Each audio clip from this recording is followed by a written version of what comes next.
Hello guys, আজকের আমি তোমাদেরকে শোপিস বানানো শেখাবো। তো দেখো, ফার্স্টে আমি মাপ করে কেটে নিলাম স্কেল দিয়ে, তারপরে কাটে নিয়ে গোল গোল করে বানিয়ে আঠা দিয়ে নিলাম কত সুন্দর করে। তারপরে এরকম এতগুলো বানিয়েছি। এবারে ফের এরকম পেপার নিয়ে চ্যাপ্টাভাবে আটা দিয়ে নিলাম ফুলের ডান্ডি করার জন্য। তো দেখো,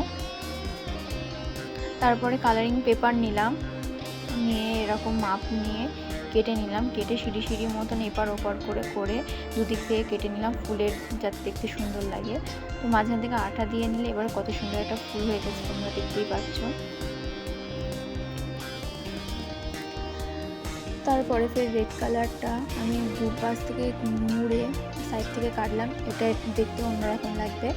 তো কেটে আঠা দিয়ে নিলাম, দেখো কত সুন্দর দেখতে লাগছে ফুলটা। ডবল ডবল এবারে এগুলো নিয়ে দুটো করে আঠা দিয়ে জুড়ে নিলাম চারিদিক থেকে, চারটে ফটো ফ্রেমের মতন। তো এবারে পাত্র ফুলের ডান্ডিগুলো লাগিয়ে এবার ফুলগুলো লাগিয়ে নিলাম, দেখো কত সুন্দর লাগছে। থ্যাংকস ফর ওয়াচিং, আবার পরের ভিডিওতে দেখা হবে।